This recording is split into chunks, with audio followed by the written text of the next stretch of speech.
Peer পদ্ধতির নির্বাচন। কিন্তু দুঃখ সহকারে বলতে হয়, বর্তমানে আমরা অন্তর্বর্তীকালীন সরকারের প্রধান ডক্টর ইউনূস সাহেবের সাথে যখন আমরা বসেছি, তখন তিনি দুঃখ সহকারে আমাদের কাছে বলছেন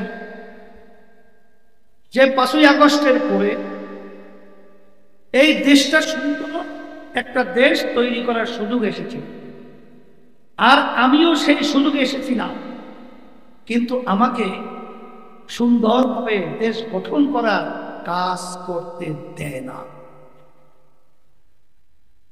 কে বা কারা দেয় না আমরা জানি। রাজনীতি করে বাংলাদেশের মানুষের কল্যাণের জন্য এ দেশ দিয়ে যারা যেন তেন ক্ষমতা প্রেমিকরা বারবার আমাকে ধোকা দেবে, বোকা বানাবে, আর এটা আমরা বসে বসে দেখবো, এটা হতে পারে না। এর পরিবর্তন করতে হবে, আর এর পরিবর্তন একটাই নীতি আদর্শ, তার নাম হলো ইসলাম।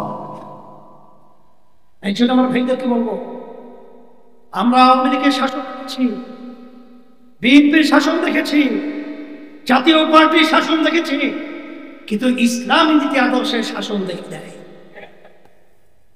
আজকে বাংলাদেশের মধ্যে 5ই আগস্টের পরে ইসলামের পক্ষে শক্তি আজকে দেশ চালাবার একটা ক্ষেত্র তৈরি হয়েছে।